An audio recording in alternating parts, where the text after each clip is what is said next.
My friends, I'm gonna do it. I'm gonna attempt a movie review. But to soften the blow and protect my sanity, I'm also gonna review and contrast it to, well, the game that it and the whole series is based on, namely Borderlands. If you just want to cut to the movie review, feel free to jump ahead, but I encourage you to stick around to see the game. It's kind of fun to see where things went right and very wrong. Anyway, welcome to Pandora, the trash can of the galaxy. But while Pandora may be a worthless lump of rock, it does have one distinguishing characteristic. It has a vault, a wishmaster, a portal of ancient alien technologies said to grant your every wish. Money, dames, and etc.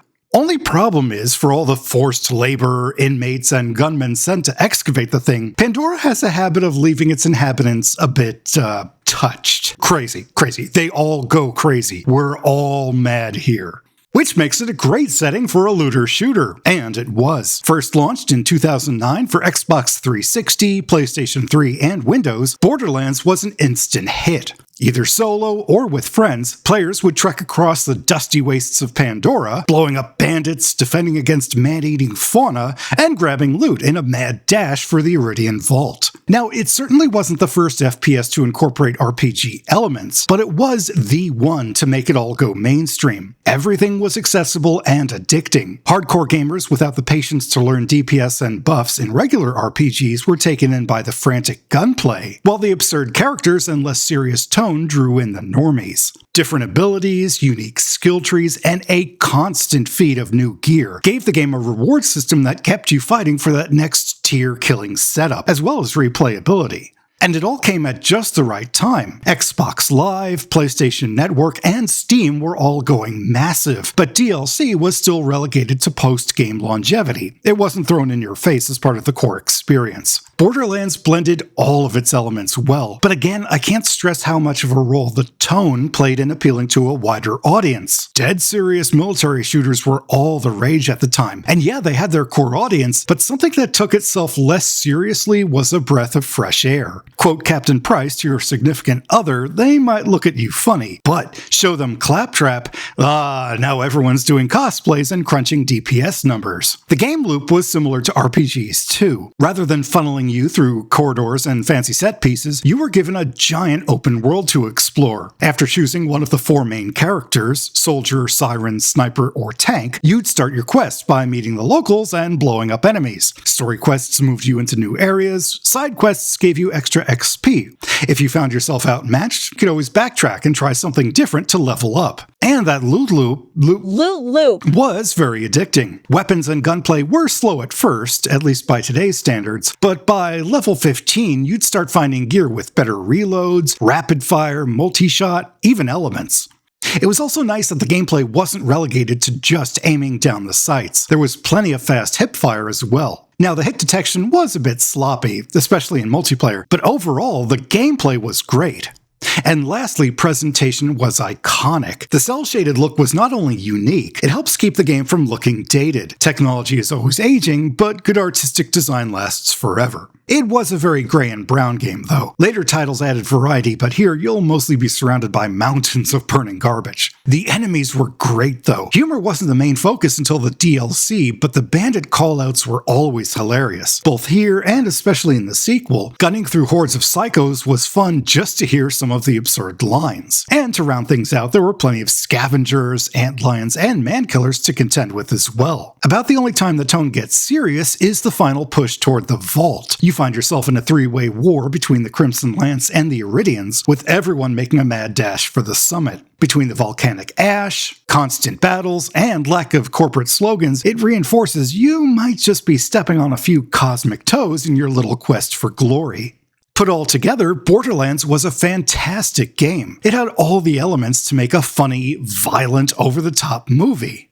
So how did they mess it up this bad? Hitting theaters in 2024, directed by Eli Roth and produced by Gearbox's own Randy Pitchford. What's on the thumb drive, Randy? Borderlands was a massive disappointment on every front. I mean, it's a treasure hunt. How do you mess up a treasure hunt? They should be inherently fun. There's the excitement of what the treasure is, as well as the tension of whether the heroes will reach it before the baddies. And whether it's puzzles or gunfights, we've seen this can be done right.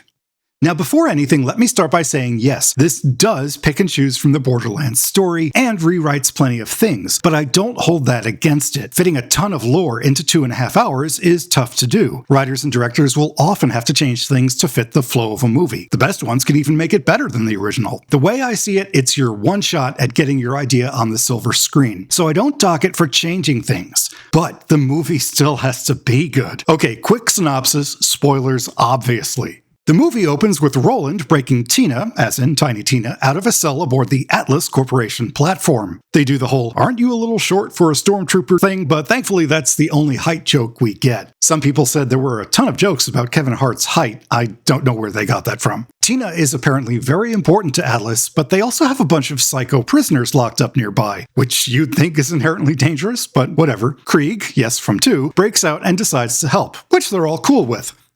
Why? He's obviously insane? Don't ask questions, just consume product. Yet you know the drill.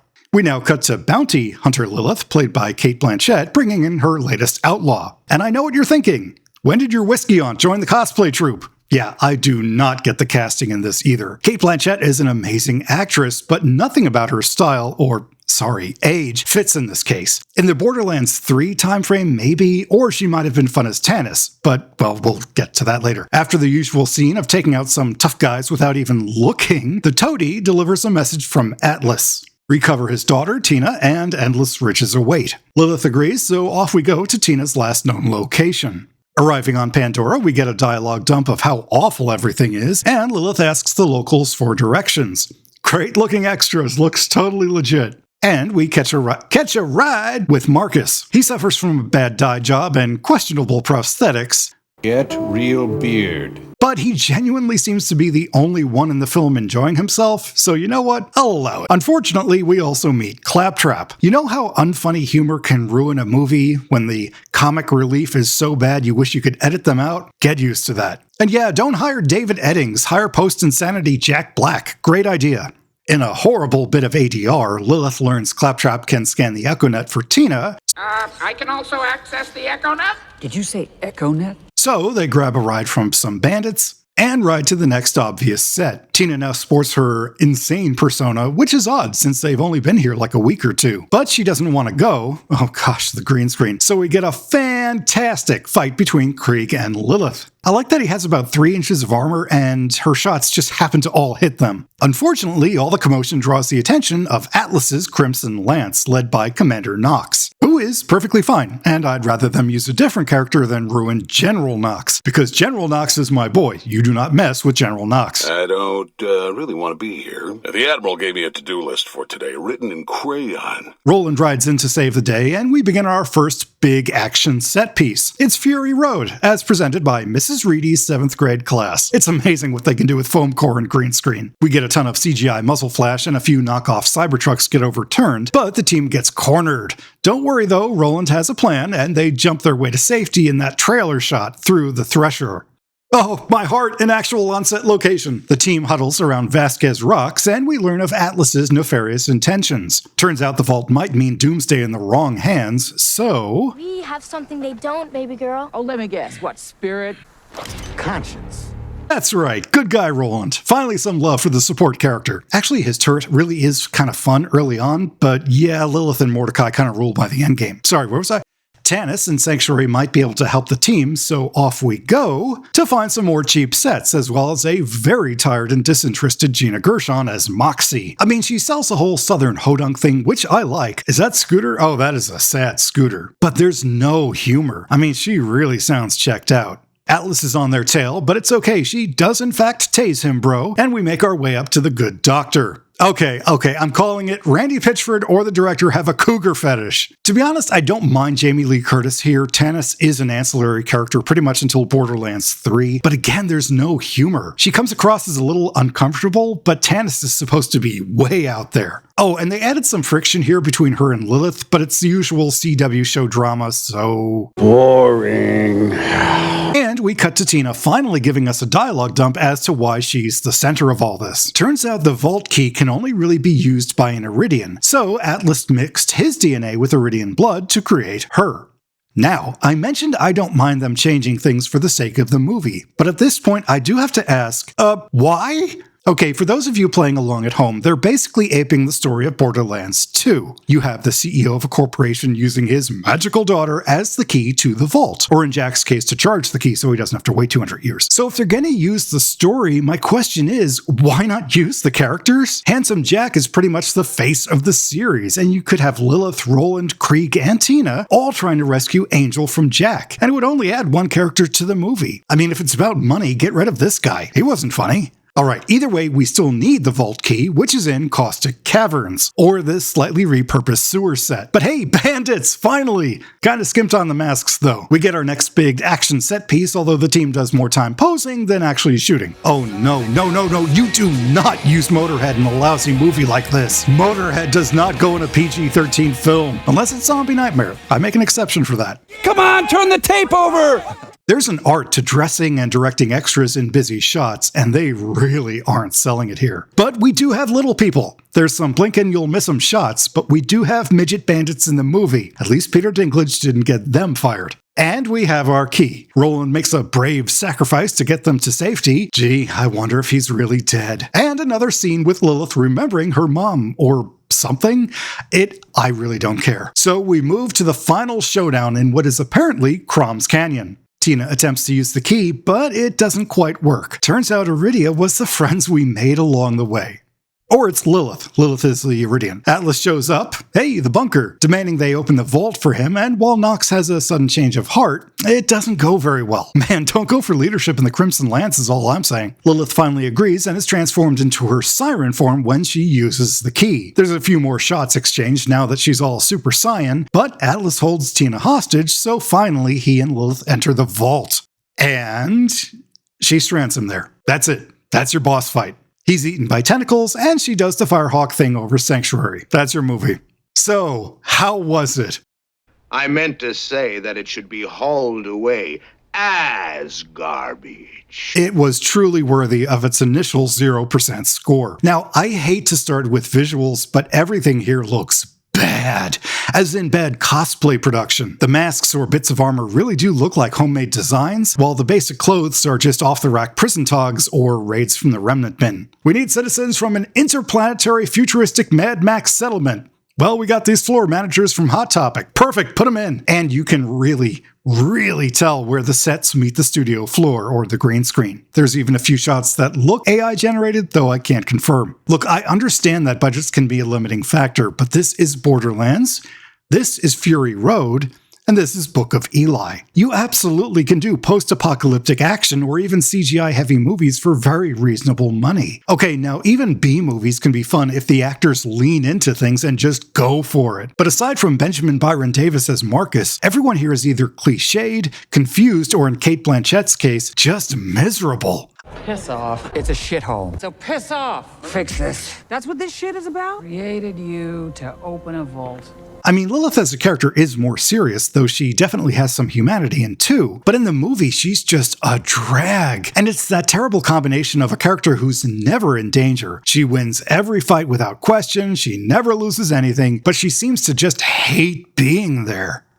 Kevin Hart can play a straight man, but he and Jamie Lee Curtis mostly come across as confused as to what's going on. And seriously, did they purposely shoot him to make him look small? Ariana Greenblatt is more snarky than silly, and while that maybe fits with Borderlands 3 Tina, I still think it would have been fun to see the original next to a serious Roland and Lilith blowing up bandits everywhere. And speaking of, the action just feels like a total whiff. I get that they needed to avoid blood to keep things PG-13, but nothing here feels kinetic or weighty. You can get that with clever editing, working around the gory stuff, but if you can't do it, dude, just go for the R. As it stands though, it feels almost laughable how sanitized and fake everything is, especially compared to the game. Oh, and they do that thing where they really punch up the music when the few bits of action do occur. It tries to feel all hard when obviously it's just someone with a plastic gun in front of a green screen. And for story and dialogue, it's all just Hollywood automation at this point. I mean, not really automation, but you know how ever since Marvel movies, all the inter-team banter starts to feel the same? That's how it is here. The few bits of story really are tell, don't show dialogue dumps, while the humor, especially Jack Black's, is painfully unfunny. And it didn't have to be this way. Yeah, the Borderlands games may not have been Shakespeare, but 2 had some genuinely funny dialogue. And while Handsome Jack was mostly a douchebag, he had some moments of humanity that made the character work.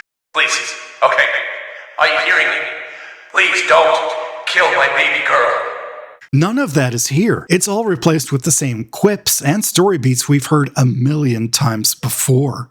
Look, this should have been an easy win. We've had plenty of low-budget movies filled to the brim with action, humor, and decent production. Take the premise of Fury Road, just make it silly and absurd. Hire a warehouse of cheap extras to dress up as bandits, get some younger no-name actors to play the leads, get a real scriptwriter for the funny bits, and then rotoscope the whole thing like a scanner darkly to give it the right look. As it is, this really is a hard fail. Maybe not Yui Bowl fail, but very close. The Vault Hunters deserved better. So Fox's official verdict is, dude, just stick to the games. They're available on all major systems, just probably steer away from the Switch version as that one's kinda janky. Or better yet, play 2, best one of the series. Either way though, thank you so much for watching. Please let me know your thoughts down below in the comments, and be sure to keep going, because you are worth it.